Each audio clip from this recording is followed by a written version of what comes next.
Ici. Donne la parole.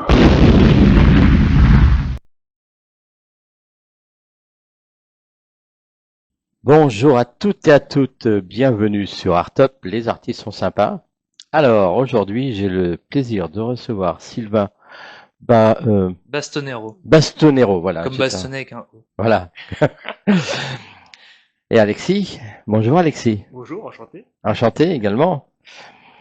Parle-nous un peu de ton parcours, comment tu commences Alors, comme comédien. comme On comédien, va ouais. parler aussi de la pièce que tu joues. Ouais. Hein. Ouais. Alors, moi, j'ai commencé le théâtre récemment, en 2018. Enfin, c'est plutôt récent, ça fait pas très longtemps. À l'âge de 30 ans, en arrivant à Paris. J'ai trouvé ça hyper fort et au début, j'ai commencé des cours de théâtre un petit peu amateurs. Et après, on est parti sur les cours Florent en 2020, suite au Covid, suite à différents événements dans ma vie personnelle qui m'ont donné vraiment envie de me professionnaliser mon activité. Donc c'est vraiment un coup de foudre professionnel, une passion. Donc, je continue à avoir mon activité à côté, puisque je suis freelance. Je travaille en finance aussi à côté. Mais voilà, et du coup j'ai réalisé plusieurs mises en scène. Roxane dans l'ombre de Cyrano, qui est une adaptation de Cyrano de Bergerac du point de vue du personnage féminin Roxane. On a fait aussi une pièce sur Edward Snowden récemment, qui se joue au Festival d'Avignon également, qui s'est joué à Paris, qui va se jouer là au Festival d'Avignon, qui s'appelle Rencontre avec Snowden, le lanceur d'alerte Edward Snowden. Et là, on est sur une adaptation d'une pièce, d'un roman pardon de Victor Hugo, 93, qui s'appelle du coup 93, et qu'on va jouer à la Folie Théâtre. Et c'est pour ça qu'on est là. Voilà pour le Bravo, parcours rapide. super. Bon, j'imagine que tu joues dans la pièce. Oui, tout à fait, je joue dans la pièce. Alors, t'as quel rôle dans la pièce? Moi, je joue le rôle de Simourdin. D'accord, Simourdin, c'est un prêtre un peu extrémiste du côté de la Révolution. d'accord. Voilà. Donc, je me présente aussi, du Bah coup. oui, présente-toi du coup, ouais. Évidemment. Alors, Puis après, je vais te poser la même question. Comment tu es venu au théâtre? comment je suis venu au théâtre? Bah voilà. Bon, du coup, moi, je m'appelle Alexis. Donc, j'ai commencé le théâtre il y a 5 ans. Voilà, j'ai commencé avec les cours Florent directement. J'ai été pris de passion par le théâtre. Je ne connaissais pas du tout, j'avais jamais fait de théâtre de ma vie avant. Et j'ai découvert ça. Et c'est là-bas où j'ai rencontré Sylvain. On était en première année ensemble. Et depuis, on est inséparables, j'ai envie de dire, de très bons amis. Et du coup, t'as été pris sur la pièce. Oui, du coup, en Et fait, donc, comment que ça s'est passé? Comment que vous êtes, Bah, en fait, comment vous êtes arrivés sur la pièce tous les deux? moi j'en ai fait. Alors, l'idée originale de d'adapter ce roman en pièce de théâtre, c'est plutôt moi. Enfin, c'est D'accord. moi même complètement. Et en fait, Alexis, il est dans 100% des projets sur lesquels je suis, D'accord. parce que non seulement c'est un très bon comédien, mais c'est aussi un ami. Et je lui ai proposé, j'ai dit que je le voyais bien dans ce rôle, euh, un peu d'extrémiste. Ce qui lui correspond pas au premier abord, mais je trouve que ça lui allait très bien et j'avais envie de lui proposer ce rôle et du coup je lui ai proposé, il a accepté, D'accord. tout simplement. Ok. il faut savoir aussi qu'avec Sylvain, on travaille depuis 2 ans ensemble dans la compagnie Les Fouillons. Donc, tous les projets, rencontres avec Snowden et Roxane dans l'ombre de Cyrano, on les a travaillés ensemble. Ouais, bien sûr. Donc, du coup, c'est pour ça, c'est, Et à chaque fois il avait un rôle à l'intérieur, il jouait Christian dans Roxane, ouais, donc le beau gosse un peu teuteux. teuteux quoi. Et du coup il est aussi dans Rencontre avec Snowden, il joue le rôle d'Edward Snowden même si la ressemblance physique au premier abord n'est Mais je me pas. ressemble, la Russie m'a fait bronzer, c'est Ouais, tout. peut-être. Ouais.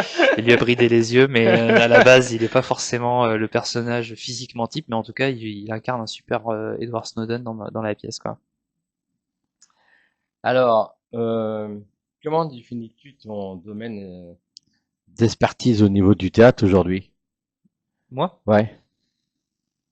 expertise, alors, c'est un peu T'as fait la mise en, fort. si j'ai bien Ouais, compris, t'as fait la mise en scène. Et la l'adaptation. mise en scène et l'adaptation, Voilà. ouais. Donc c'est un travail, ça De dure longue haleine. de longue haleine, ouais. C'est combien de temps de travail? Ouais, c'est impossible à mesurer en réalité. Bon, je pense pas du tout être expert. Par contre, on bosse beaucoup, on réfléchit beaucoup. Euh, Moi, mon obsession dans ce projet, comme dans tous les projets, mais particulièrement dans celui-là, c'est de rendre le discours le plus le discours, le récit le plus simple possible. Le roman de base de Victor Hugo, il est pas forcément hyper accessible, contrairement à ses autres œuvres, type Les Misérables ou Notre-Dame de Paris, où là pour le coup c'est un peu plus simple. Là pour le coup, le roman il est assez costaud quand même, avec beaucoup de références sur l'histoire de la Révolution française. Donc il y a un gros travail d'adaptation et je dis simplification, mais avec tout le respect qu'on a pour le texte de Victor Hugo, l'idée c'est de le rendre le plus théâtralement compatible aussi, quoi. Euh, donc il y a un gros travail là-dessus, et puis après la mise en scène, c'est des questions permanentes jusqu'à la dernière, et Ça doit pas être facile de faire l'adaptation justement théâtrale ouais, sur un roman. c'est De... dur parce que au final dans le roman il y a peu de dialogue, et puis en plus, comme on en a pas parlé, mais on fait une dystopie. Donc la pièce va se dérouler en 2093 et non pas en 1793 comme dans le roman de base. Bah, t'as peut-être des questions sur ça, mais en gros, on a on a voulu faire une adaptation très forte sur plusieurs aspects, notamment sur la temporalité. Donc forcément, ça nécessite un peu de réécriture aussi. Donc ouais, c'est un travail de tous les instants qui en fait pour moi ne se finit jamais. Même au moment où la pièce est lancée, il y a toujours des petites retouches à faire. Les comédiens aiment pas trop ça d'ailleurs généralement, mais malheureusement pour les besoins, Et il y en aura sûrement après pour ouais, c'est Avignon ça. aussi. Enfin, ça s'arrête jamais, hein, au Bah, Ouais, final. bon, vous allez jouer à Avignon mois de juillet, C'est c'est ça. ça? Voilà. tout à fait, au théâtre de l'adresse. Quels sont les défis auxquels tu es confronté quand quand tu montes une pièce comme ça au niveau de l'adaptation, au niveau de la mise en scène, Alors et puis justement, du jeu d'acteur aussi. Bon, bah, tu joues ouais, en, les acteurs, bah écoute, Dans cette pièce, il ne joue pas. Il ne fait ah, que, il fait que il fait que que la direction, l'adaptation, direction d'acteur, direction adaptation, d'acteur. mise Ouais. en scène. ouais. Ouais. Et justement, quand on est comédien, donc ma question elle était comment on arrive à s'adapter à la mise en scène et puis Bah, par rapport au roman de Victor Hugo. là, il y a plein de défis. Là, sur ce projet-là, Eh c'est oui, le donc la défi le, question c'était le défi. Ouais. Quels sont les défis, aussi bien pour les comédiens ouais. comme pour celui qui fait la mise en scène et qui fait l'adaptation auquel tu es confronté? Alors pour l'adaptation, c'est évidemment dans le cadre de notre projet donc de rendre 93 crédible en 2093. C'est déjà en termes de texte que ce soit compatible, qu'on achète aussi un environnement dystopique. Personne ne sait comment sera le monde en 2093, mais l'idée c'est de proposer une une situation, une mise en situation crédible. En termes de mise en scène, moi j'ai beaucoup veillé à faire un environnement un peu inspiré d'Orwell en 1984. J'avais envie de quelque chose de futuriste, mais il y a toujours le risque de partir vers un truc un peu kitsch, mais on travaille avec une personne formidable qui s'appelle Julie Rouxel, qui est notre directrice artistique, qui nous a créé un environnement un peu carcéral. Je dis vraiment inspiration 1984. On a un peu un équivalent de Big Brother à l'intérieur. Donc les costumes, pareil. Moi, j'ai beaucoup réfléchi à ça. Après, en termes de jeu, bah, je te laisserai parler, mais nous, ce qu'on essaye de créer, c'est une tragédie grecque, French à la French Touch, on va dire, et tout ça avec du texte de Victor Hugo qui n'est pas une pièce de théâtre à la base, mais qui est un roman où c'est en soi un énorme défi. Après, en termes de jeu, je sais pas si t'as quelque chose à... Bah, en termes de jeu, il faut faire, moi je pense qu'il faut faire attention de pas tomber dans l'écueil. Souvent, quand on fait des textes forts comme ça, un peu, en plus il y a un peu un langage ancien puisque c'est du Victor Hugo. C'est pas actuel. C'est de faire, de pas vouloir faire trop en mode tragédie, comme on peut avoir. On a souvent cette vision, je pense, des comédiens de tragédie qui vont être très dans le je vais faire ça comme ça, et il faut faire attention de pas tomber dans cet écueil-là et d'être plutôt en fait sincère avec toi-même. Parce qu'en 2093, en fait, c'est des personnes comme nous qui ont des situations fortes, mais au final, c'est nous plus tard qui allons vivre des situations comme ça. Donc il faut faire attention à ça. Et je te donne un exemple, en fait, on a maintenu, on a fait le choix de maintenir certains personnages historiques de la Révolution, genre Robespierre, Marat, Danton, on a gardé parce qu'on est des amoureux de l'histoire de la Révolution française. Tu vois, par exemple, Robespierre qui a le rôle, je mets des gros guillemets, je vais pas rentrer là-dedans, mais qui a le rôle du méchant un peu dans la pièce. Je dis tout le temps à la personne qui joue Robespierre, en gros, tu n'es pas méchante, tu es archi convaincu de ce que tu fais, et donc le plus important, c'est que tu sois crédible là-dedans et que tu joues pas la méchante, quoi. Et le texte peut t'emmener vers ce genre de truc. Faire super attention, sinon Oui, c'est bah, important. ça rend pas le truc crédible, quoi. Il faut qu'il soit une sincérité maximale, quoi. Bah, en fait, il faut aussi se dire, faut faire attention parce vu qu'on est en tant que comédien, on a aussi nos façons de penser et du coup, on peut avoir tendance à juger le personnage et se dire, ce qu'il dit là, c'est mal, du coup, je vais le jouer comme un méchant. Alors que pour lui, ce n'est pas un méchant. La personne qui parle, pour lui, ce qu'il fait, il fait le bien. En fait, et d'ailleurs, c'est pas une pièce manichéenne. Il n'y a pas de bien ou de mal. C'est chacun a sa vision et chacun défend sa vision. Et au final, et du coup, c'est des combats d'idéaux, comme on voit dans la politique actuelle, comme on voit dans le monde en fait. Et c'est important de pas tomber dans cet écueil-là, justement, de dire lui c'est le mauvais, lui c'est le bien. Et nous, c'était le but, c'est de montrer qu'il n'y a pas de bien, il n'y a pas de mal. Chacun a ses idées et juste chacun va aller jusqu'au bout pour accomplir son idée en fait. Et d'ailleurs, l'œuvre de Victor Hugo 93, on l'a choisi justement parce que ça résonne très fort avec l'actualité, je trouve, puisque c'est une œuvre profondément anti-manichéenne où, en gros, derrière l'extrémisme idéologique, il y a l'humanité qui reprend le dessus. C'est vraiment la trame de fond du roman de Victor Hugo, et ça, pour le coup, c'est hyper intemporel, et c'est ce qu'on a voulu aussi mettre en avant et porter à nu. Et évidemment, dans le jeu des comédiens, ça se retrouve, quoi. Quelle est ta méthode de travail? Les méthodes de travail. Bah écoute, quand les acteurs connaissent pas leur texte, Déjà, comment tu recrutes tes comédiens? Moi, alors, j'aime beaucoup travailler avec des gens que je connais déjà. Donc tu travailles toujours avec les mêmes. Et bah là, pour le coup, non. Pour le coup, non. Parce que Non, en c'est des fait, castings. on a eu un besoin d'ouvrir à de nouveaux profils parce que justement, D'accord. on avait beaucoup créé avec les mêmes personnages. Puis bon, on a une autre pièce en parallèle et bon, les acteurs étaient peut-être pas forcément non plus hyper partants pour être sur 2 projets à la fois, donc on a fait des castings. Et ça, c'est quelque chose aussi, mais ouais, là, on a ouvert au casting. Et là, après, ouais, c'est des coups de cœur en casting, le tout en étant hyper clair aussi sur le projet, les conditions, les dates, le projet Avignon qu'il y a derrière, etc., quoi. Donc c'est comme ça qu'on recrute, quoi. Quelle valeur guide tes décisions professionnelles? L'argent. C'est pour le pognon. Pas du tout, c'est pas du tout pour l'argent. Non, écoute, T'aurais pu choisir un autre auteur, à part Victor Hugo. à part Ah. ouais. Il y a Maupassant, il y a, Ouais, il y a plein de il y a trucs, plein de, il y a bien plein sûr. d'auteurs. C'est parce que Après, t'étais fan de la pièce. Moi, Enfin, t'étais fan de j'adore le l'univers. roman, ouais, Voilà. j'adore Oui, le voilà, roman. Et les valeurs, du coup, on essaye dans notre troupe le plus possible. Alors, moi, je tiens absolument à ce que tous les acteurs aient des rôles, une équité dans le projet. J'aime pas qu'il y ait un personnage ou un acteur plutôt ou une actrice qui a énormément de trucs à défendre versus les autres qui ont des petits rôles. Ça arrive des fois dans certaines pièces. Moi, j'ai jamais fait ça. Je suis un peu mal à l'aise avec ce truc. Je préfère que tout le monde trouve quelque chose à défendre à fond. Alors, il y a des rôles principaux, mais par exemple, il y a Clément Prono qui est dans plein de personnages différents secondaires, mais du coup, au final, il a, je pense, plus de temps de plateau que même les personnages principaux. Mais je veux absolument qu'il y ait une équité entre les acteurs.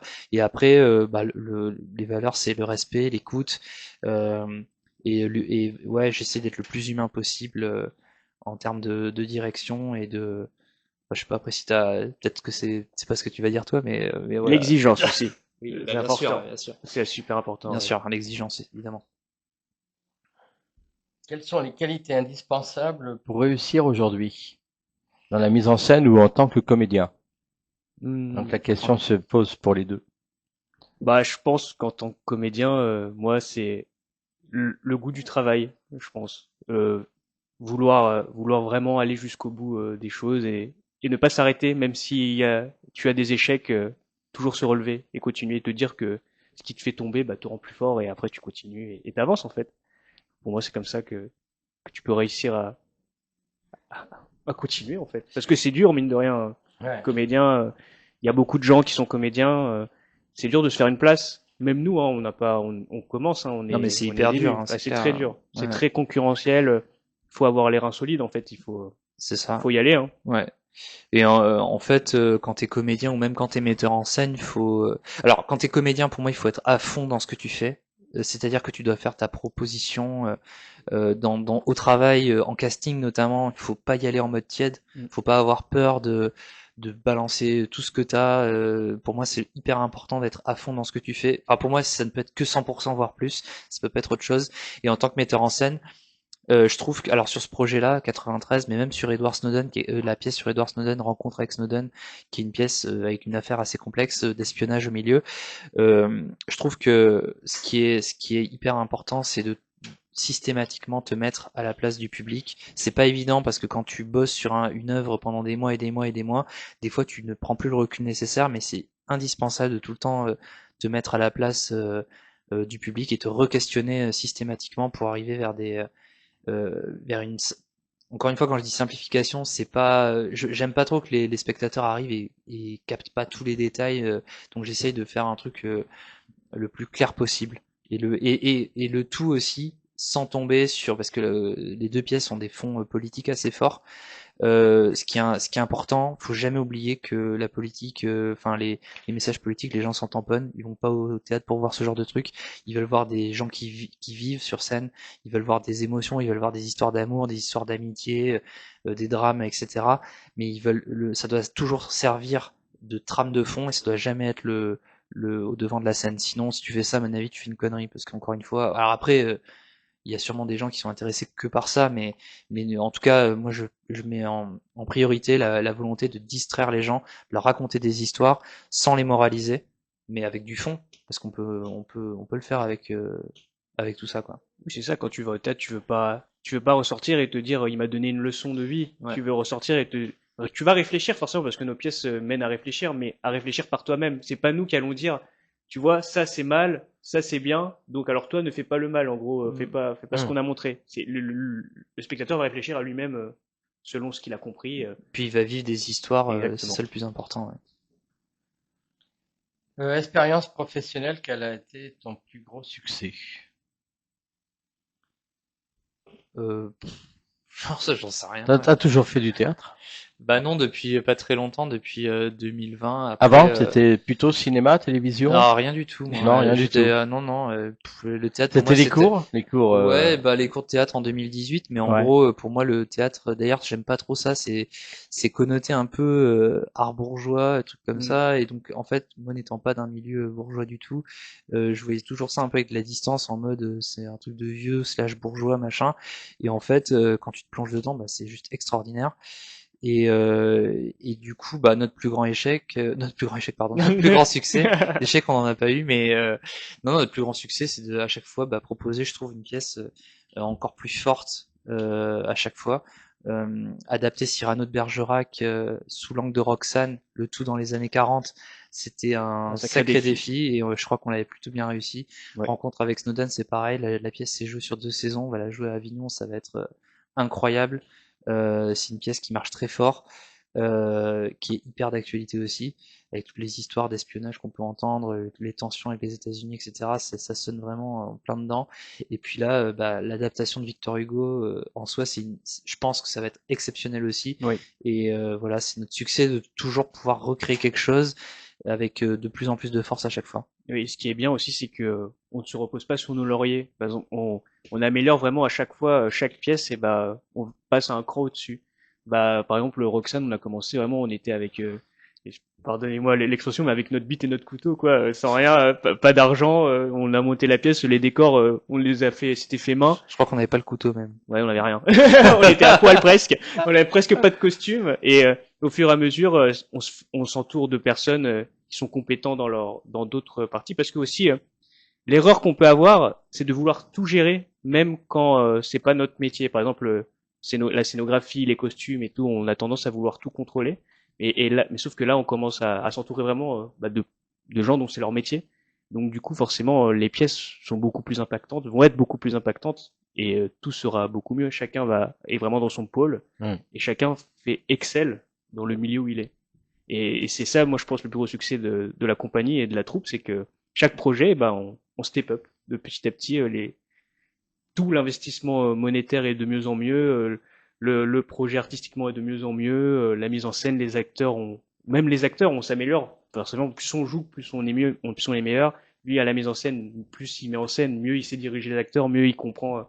En fait, c'est ça qui est génial, je pense, dans ce métier, c'est que on évolue en permanence. On ne stagne jamais, en fait. Et Tu c'est as toujours fait du théâtre? Non, j'ai commencé il y a 5 ans le théâtre. Ouais, mais t'as fait du théâtre, t'as fait du cinéma, de la télévision? Non, Ah bah t'es là, plutôt un là, comédien de théâtre. depuis 5 ans, oui, du Ouais, coup, j'ai fait de théâtre, des courts-métrages, oui, voilà. au cinéma aussi, D'accord. j'ai fait plein de choses, mais depuis 5 ans. Avant, je faisais pas du théâtre. Hmm, Je connaissais pas. d'accord. J'ai découvert ça vraiment, en Oui, faisant les oui, cours bien sûr. Florent. Bah, il faut bien un commencement, de toute façon, Bah, hein. c'est ça. De base, Hmm, moi, j'ai fait une école d'art. Alors, d'accord. mais je travaille à côté. Je suis pas que comédien. Je suis graveur sur verre à côté. Donc, D'accord. rien à voir. Je travaille avec mes mains, mais toujours dans un Graveur domaine sur verre, artistique. à Paris? Oui, à Paris, vers Saint-Denis. D'accord. Je travaille. On fait, ça s'appelle la maison, c'est la maison Pictet. Ouais. Et on fait des décors muraux pour des yachts, pour des D'accord. magasins de Ah, c'est luxe. très intéressant, Voilà, ça. des architectes d'intérieur. D'accord. Voilà, on décore Et t'es où à Saint-Denis? l'orfèvrerie. C'est D'accord. rue Ambroise Croizat, c'est un gros complexe avec plein d'artisans. Voilà. Ok.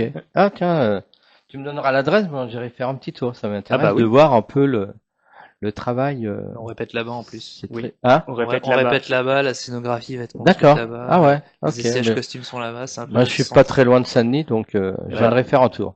Avec Avec grand plaisir. Bah tiens, justement, comme tu es comédien, comment gères-tu la pression ou les périodes d'incertitude?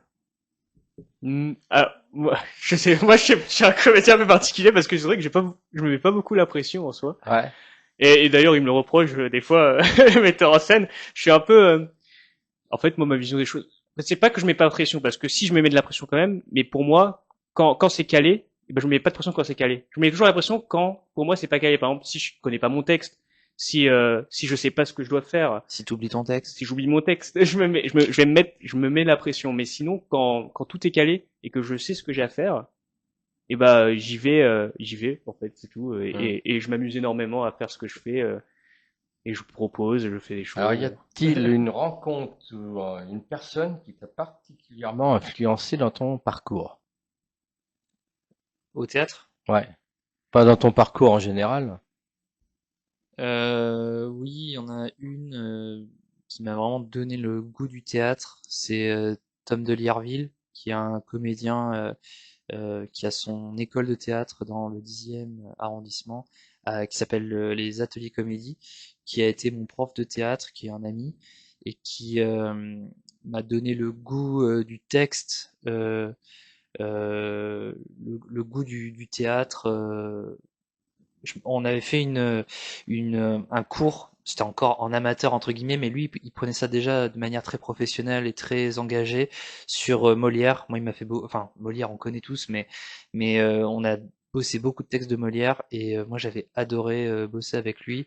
Il m'a appris vraiment de l'exigence et c'est lui qui m'a donné envie de rentrer au cours Florent pour en faire quelque chose. Voilà. Et après, il y a plein de gens qui m'influencent, mais tout part de lui, on va dire. Bon, on a parlé de la pièce. On va peut-être dire où ça se joue quand même. Bien sûr, Hein? bah, tout à fait. Alors, 93, notre adaptation du roman de Victor Hugo se joue à la Folie Théâtre à Paris, dans le 11e arrondissement, du 16 avril 2026 au 20 juin 2026 à 21h30, les jeudis, vendredis et samedis soirs. Elle se jouera également au Festival d'Avignon au Théâtre de l'Adresse sur le créneau de 17h30. Et, si je peux compléter, Ouais, on ouais. joue également notre seconde pièce Rencontre avec Snowden, dont je suis l'auteur et dans laquelle Alexis joue. Elle se joue à la Factory et la salle Tomasi, également au Festival d'Avignon. À D'accord. 14h30. À 14h30, Ok. effectivement. Ah bah, il y a déjà les dates pour le Festival d'Avignon. Ah Oui, ouais, c'est Le ouais, Festival calé. d'Avignon, là, c'est tout est calé là. Ouais, c'est juillet si je me souviens c'est bien. tout à fait, Ah, c'est à c'est partir ça? du 5 juillet. Ouais. Après cette pièce qui sera jouée au mois d'avril, Ouais. quels sont tes projets, tes ambitions? Bah moi je veux hiberner, je pense. Ouais. Mais ça s'arrêtera en août. Je pense que pendant 2 mois, plus personne ne saura où je suis. D'accord. Non, après j'ai plein d'idées franchement. Il Mais s'arrête jamais. après il faut trouver l'énergie de recommencer. Ouais. Mais ouais, j'ai plusieurs idées, notamment sur. Je pensais à plein de trucs. En ce moment, les trucs qui m'inspirent, c'est Roméo et Juliette. C'est j'ai une idée particulière sur la scène, sur cette pièce de théâtre et le personnage de Robin des Bois aussi. D'accord. Ah oui. Très d'actualité aussi, je pense, sur plein d'aspects. Mais en tout cas, moi j'aimerais qu'on continue sur cette vibe de, tu sais, de compagnie avec des pièces de fond. Je dis pas politique parce que je trouve que c'est une connotation un peu merdique, surtout en ce moment, mais des pièces engagées. Ouais, j'aimerais bien faire un truc comme ça, continuer à raconter des histoires sous fond très très fort, avec tout le respect encore une fois qu'on a pour les autres formes de théâtre. Enfin vraiment, moi je trouve que c'est hyper dur de faire des comédies par exemple. Mais j'aimerais bien ancrer l'identité de la compagnie dans ce genre de pièces. Ok. Bon, pour conclure, les réseaux sociaux de chacun. Vas-y, je t'en prie. Bah moi sur Instagram c'est Ngopson T, donc NGOC SON T. Voilà. Sur Ok. Instagram. Sur Instagram. Instagram, Facebook, non? Bon non, Facebook, non, je n'utilise pas trop Facebook. D'accord. Moi c'est Sylvain comme mon prénom et Basto comme presque mon nom de famille puisque je m'appelle Bastonero et que tout le monde m'a toujours appelé Basto, donc Sylvain Basto sur Instagram. Et j'ai Facebook aussi comme tout boomer qui se respecte, Sylvain Bastonero. Voilà.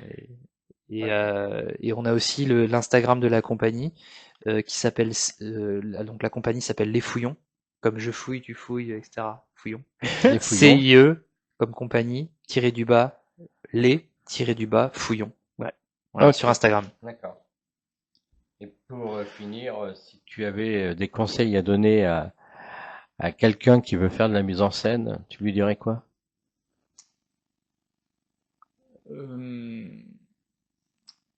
Le meilleur conseil que je peux donner, je pense, c'est de bien s'entourer à notre niveau.